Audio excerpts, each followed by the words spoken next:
Hello, hello, welcome back to Underrated Movies. I'm your guy, I'm your man, Mr. Alton Henry. Today I'm going to talk to you about another film that I just recently saw.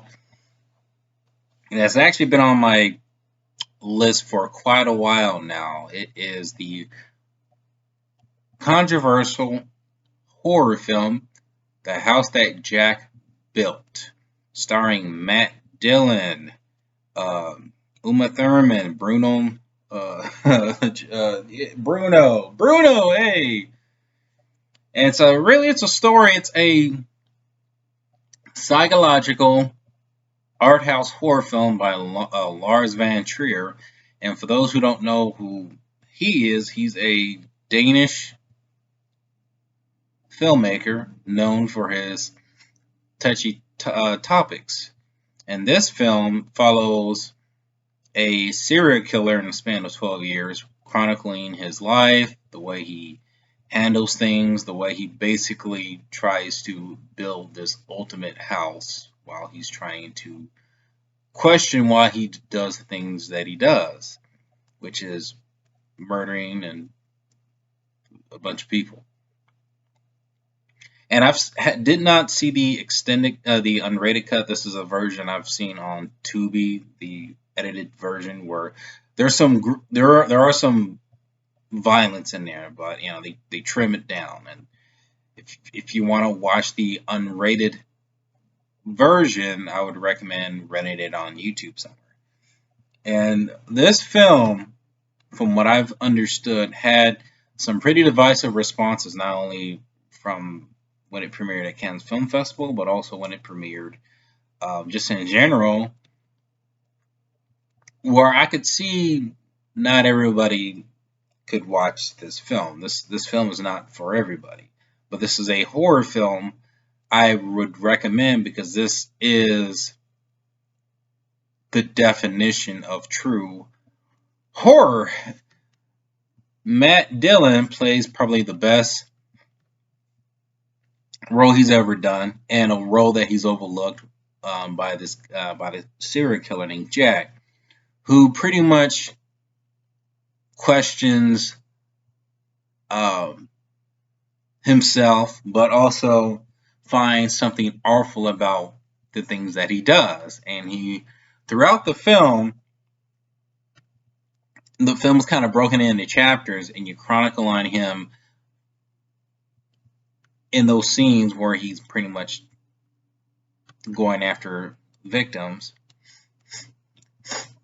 He questions the meaning of his life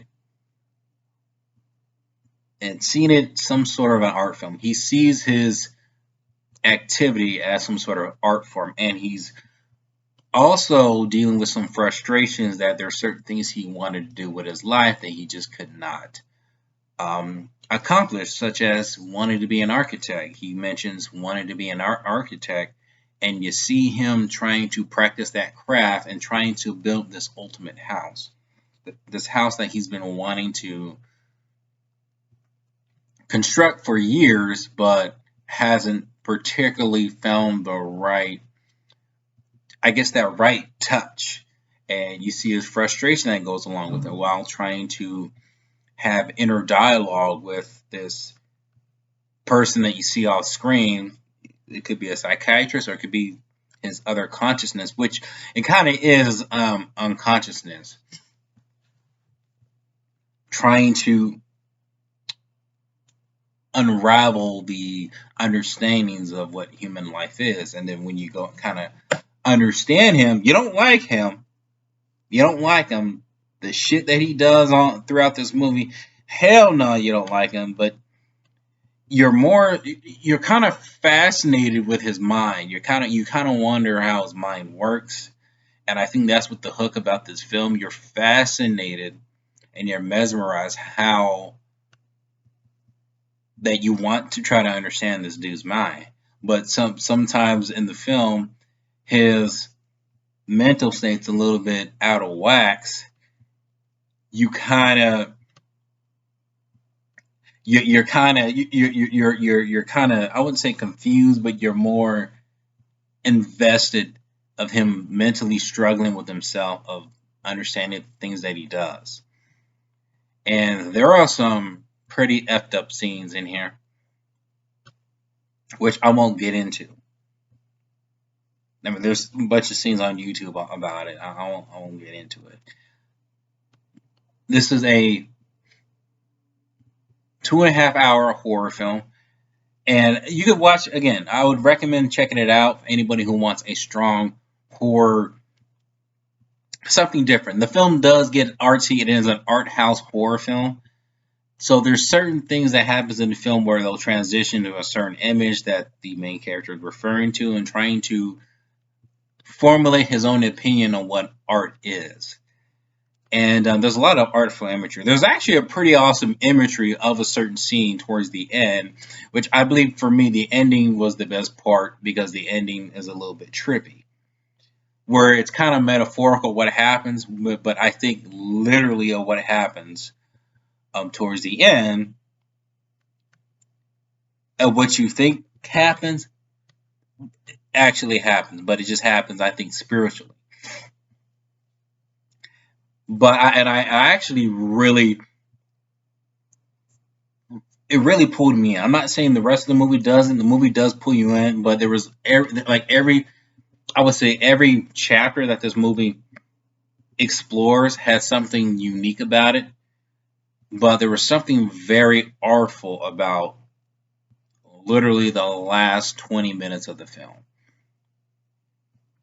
It was very intriguing and something you would probably never see anything like it in a horror film. I would highly recommend checking it out.